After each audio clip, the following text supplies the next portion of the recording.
Magandang araw po sa inyo mga kaanak, Luzon, Visayas at Mindanao.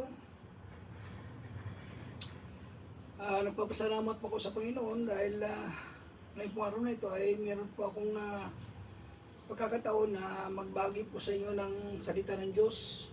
Noong isang linggo po ay hindi pa ako nakapag-share sa inyo po ng salita ng Diyos.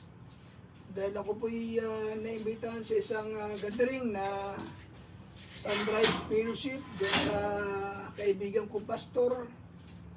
Nagsalita po ako doon sa Barangay Ransuan, Lucena City. At nakita po kami doon ni Ate Flora at yung kanyang pamilya, Flora Dais. At kami ay nagkaroon ng kwentuhan, masaya, kamustahan. At masaya po ako na nakita po kami ni Ate Flora. Ay, alin po sa inyo po at yung kanyang mga anak.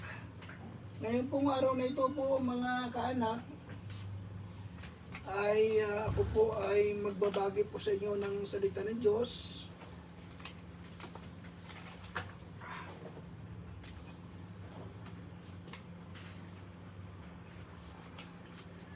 Ito po rin po ang ating paksa na pinag-usapan.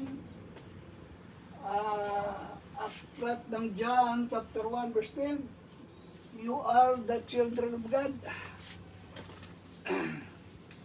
Tayo po ay naging anak ng Diyos sapagkat tayo po ay pinagkalooban niya na maging karapatan na maging anak ng Diyos. Kaya tayo po ay pasalamat sa ating Panginoon na tayo po yung naging anak po niya sa pamamagitan po ng pagtanggap po natin sa Kanya, pagsampalatay natin sa Kanya, at pinagkalooban niya tayo na maging mga anak ng ating Panginoon.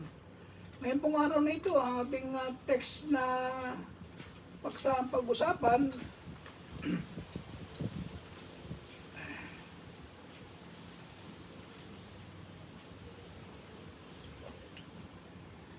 ay dito po sa aklat ng Korinto. Pangalawang Korinto,